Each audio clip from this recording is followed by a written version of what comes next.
आमची ही first international trip आहे. Tours बरोबर आम्ही पहिल्यांदाच जातोय. मी पहिल्या दिवसापासून म्हणते की एमडी टूर्स बेस्टच आहेत. पण एमडी टूर्सनी जो एक आज गोष्ट हे केली की दुबईतून काय घेऊन चाललाय हे सांगा, तर डायरेक्टली किंवा इनडायरेक्टली एमडी टूर्सचा आपल्या देशासाठी एक संदेश देण्याचा तो एक भाग दिसतोय असं मला वाटतंय. प्रत्येक जण तो वेगळ्या लेवलनी घेत असेल, पण माझा बघण्याचा दृष्टिकोन हा आहे की एमडी टूर्स कुठेतरी भारताला एक उच्च लेवलला नेण्याचा प्रयत्न करतोय. तो कसा हे आपल्या दृष्टिकोन ठेवून आपण तो चेंज करू शकतो. परवा आपल्याला कैलाश पर्वत हॉटेलला जेवायला नेलं.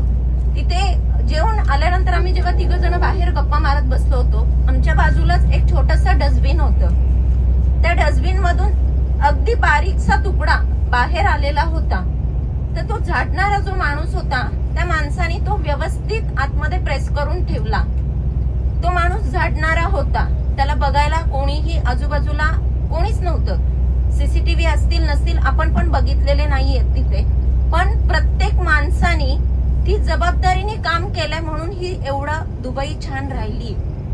जे भारतामध्ये कमी आहे, आपण म्हणतो ना भारताची, म्हणजे काका जसं म्हटले की लोकसंख्या जास्त आहे. उलट घरामध्ये जर 10 लोक असतील तर 10 लोक मिळून एकत्र काम जेवढं चांगलं होतं ना तेवढं 4-5 लोकांमध्ये नाही होत.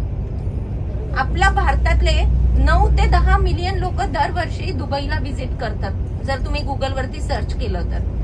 बरोबर आहे. त्याच्यामध्ये आपण इथले म्हणजे इथे येऊन दुसऱ्यांच्या देशात येऊन आपण सगळे रूल्स काटेकोरपणे फॉलो करतो. आपण 5 दिवस ऐकतोय इकडे कचरा करू नका नाही तर फाईन बसेल, गाडीमध्ये रेती आणू नका नाही तर फाईन बसेल. आपण ते काटेकोरपणे पालन केलं, मग आपल्या देशात का नाही? आपण आज 31 जण आहोत. 31 जणांनी सुरुवात तर करूया आपल्या देशासाठी. आपल्याला त्याच्यासाठी एमडी टूर्स सहाय्य करतंय. त्यांनी जो प्रश्न विचारला की तुम्ही दुबईतून काय घेऊन चाललाय, ह्याच्यातच त्यांनी आपल्याला सपोर्ट केलेला आहे की देशासाठी काहीतरी करा. आपण त्यांच्यासोबत उभं राहून आपण 31 जण सुरू करूयात आपल्या देशासाठी. दरवर्षी 9 मिलियन मधले अंदाजे एक 10-15 हजार किंवा 50,000 लोक एमडी टूर्स बरोबर जर येत असतील तर ऑब्वियस आहे आपण आपल्या देशात बदल नक्की घडवू शकतो. नियम नंतर एक, माणूस पहिला आहे, त्यामुळे आपण आपल्याकडनं स्टार्ट करूयात. त्यामुळे आज आपण एमडी टूर्स कडलं सगळ्यांनी मिळून एकत्र प्रॉमिस घेऊयात की मी माझ्या देशासाठी प्रामाणिकपणे इथून पुढे प्रत्येक गोष्ट करायला सुरुवात करेल. रूल्सच्या बेसिसवरती नाही, लिगली काय म्हणताय त्याच्यावरती नाही, तर मला माझ्या देशासाठी हे चांगलं पुढच्या जनरेशनला द्यायचं म्हणून मी हे करेल. हे आज आपण सगळ्यांनी मिळून सुरुवात करूया. जय भवानी, जय शिवाजी, भारत माता की जय.